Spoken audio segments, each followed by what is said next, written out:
For the year 782, the records of the Annales Regni Francorum note that Emperor Charlemagne held a court day in Saxony, which was one of his newly conquered holdings. All the Saxons had obeyed the king's orders and gathered for this day. After an eventful war, Charlemagne had apparently managed to subdue the rebellious Saxons and integrate them into his empire. No sooner had the imperial diet been held, and Charlemagne returned to Gaul, than news reached the king that Slavic Sorbs had invaded the lands of the Thuringians and Saxons. The king ordered 3 of his officials to raise an army from the people in East Francia and among the Saxons. However, when the commanders reached Saxony, its inhabitants confronted them. Stirred up by Widukind, they marched against the Franks as enemies. In a hard-fought battle, the Franks were defeated almost to the last man. When King Charles heard this, he marched there with the Franks he could hastily gather and arrived at the mouth of the Aller River, where it flows into the Weser River. There, all the Saxons gathered again and submitted to the authority of the aforementioned king, handing over all the perpetrators who had led this uprising, 4,500 in number, to be punished with death. And this is what happened, except for Widukind, who fled to the territory of the Northmen. After all this was over, the aforementioned king returned to Francia. With this paraphrased account of the Blood Edict of Verden, we welcome you to our video on the Carolingian conquest of the Saxons in the late 8th century. Do you know why thousands of people on YouTube and Patreon support us financially? Because they get history you won't find anywhere else. We release 3 new exclusive videos every week. Plus, they get perks like early access to all videos, voting rights on upcoming series and videos, access to our private Discord, our production schedule, and much more. Right now, 250 exclusive episodes are waiting for members and patrons, including from our series on the Eastern Front of World War II, Spanish War of Succession, the Punic Wars, the Pacific War, the Iberian Reconquista, the Russian Revolution and Civil War, the North African and Italian campaigns of World War II, Sicilian Wars between the Greeks and Carthaginians, and many others. By joining, you're not only unlocking rare content, you're also supporting the stories you love. Your help allows us to keep producing 3 free videos per week while paying our team competitive salaries and growing the channel. Join via the links in the description, the pinned comment, or by pressing the join button under the video. Thanks for making this possible. While the Blood Edict of Verden and its circumstances set the tone, we want to explore the question of whether Charlemagne's Saxon Wars were really so bloody, and if so, why? The Saxon Wars are closely linked to the history of Charlemagne, and for some, they represent a black stain on his image. Over the last centuries, his campaigns against the Saxons were sometimes stylized as the first holy war that anticipated the Crusades. Other older, often nationalistic views even stylized it as a genocidal war against the free pagan Germanic peoples, which culminated in bloody mass executions and deportations.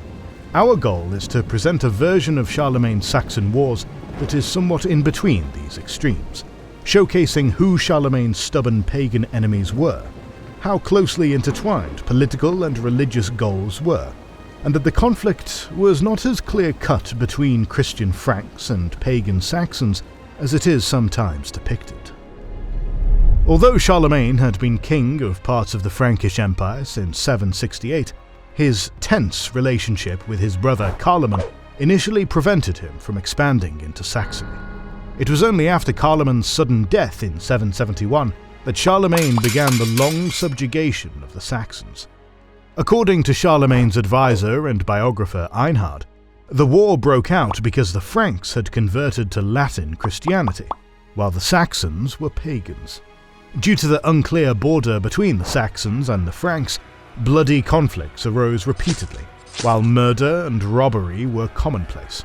The Franks could no longer tolerate these circumstances, and began open warfare on their Saxon neighbours. The Frankish army, the Exercitus, undertook its opening campaign with the goal of capturing Eresburg, a Saxon stronghold on the Frankish-Saxon frontier. The Frankish army not only captured Eresburg, but also fulfilled Charlemagne's claim to be the protector of Christianity, as he was able to implement the biblical mission commandment. Under his orders, a pagan Saxon shrine known as the Irminsul was destroyed. With this, the Christianization of the central Germania region began gaining momentum. After his conquest of Eresburg, Charlemagne moved along the Weser River, meeting with Saxon nobles who submitted and provided hostages. Charlemagne's work seemed to be done, and he returned to Francia, most likely thinking that he had subjugated the Saxons for good. Yet, as early as 774, when Charlemagne was busy conquering the Iron Crown of the Lombards, the Saxons rose against their new overlords and invaded the neighbouring region of Hesse.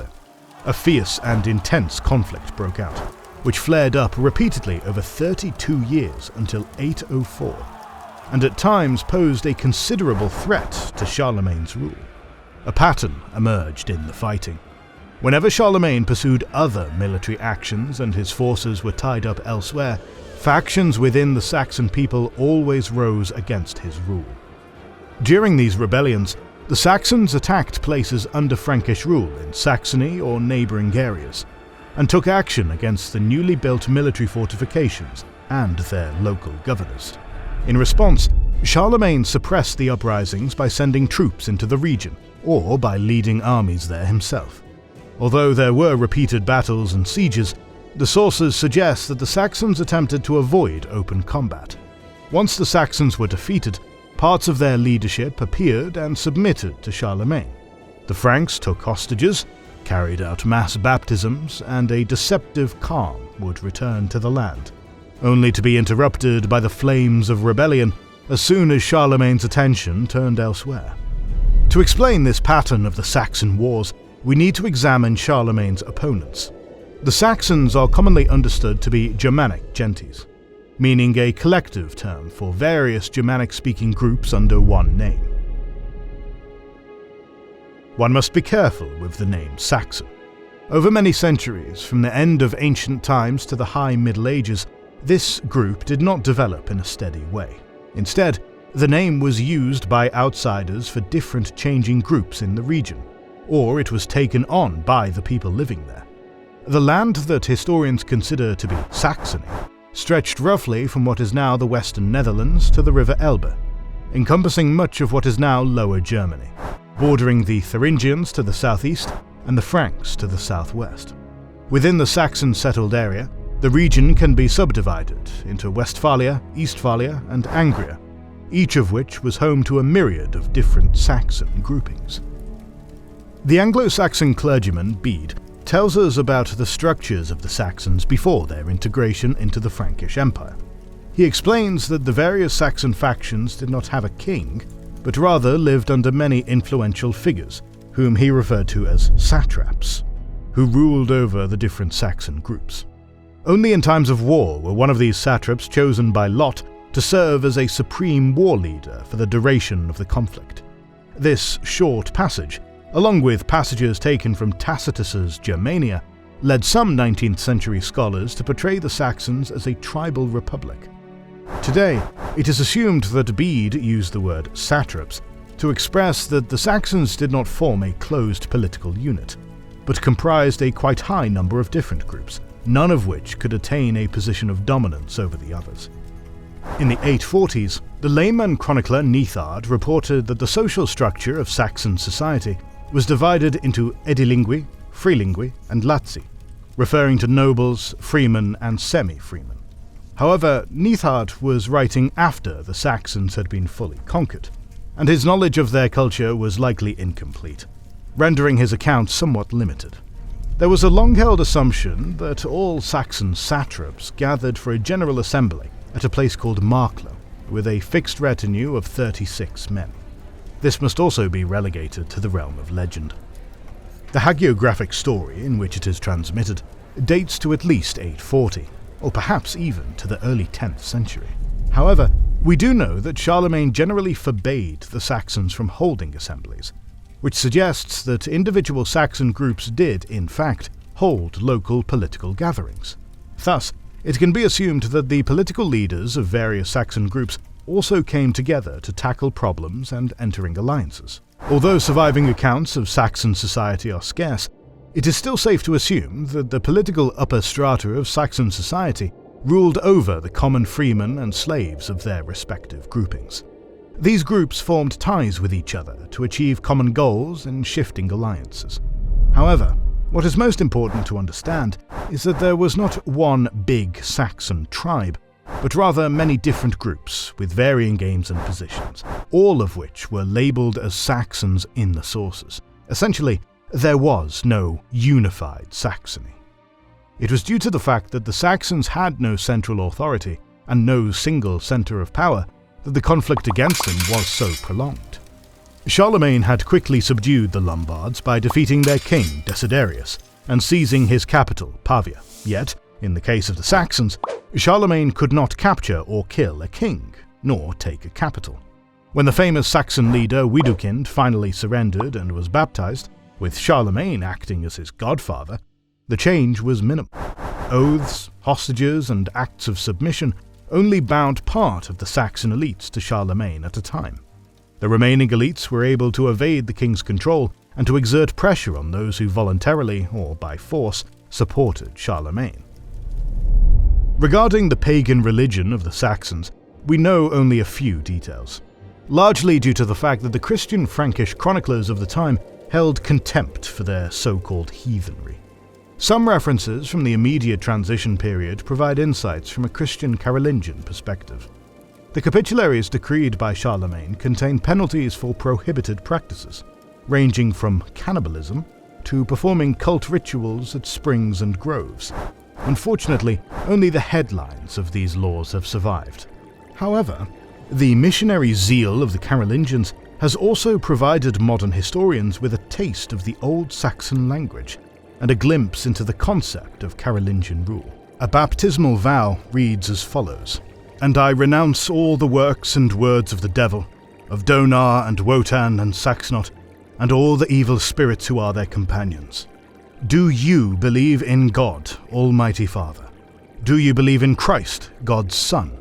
Do you believe in the Holy Spirit?" The person being baptized had to answer all these questions by renouncing his old gods and entrusting himself to the Holy Trinity. Consequently, in this baptismal confession, we find the familiar main gods of the so-called continental Germanic pantheon: Thor, Odin, and Saxnot, as well as concrete references to the connection between the secular and spiritual goals of the Carolingian expansion and program of rule. The person being baptized does not deny the existence of other gods beside the one.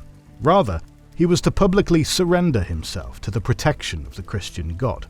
In doing so, the person also submitted himself to the Franks and Charlemagne as the worldly protector of the church, its values, and its structure. Keeping this baptismal vow in mind, the viewpoint of Charlemagne's inner circle becomes important.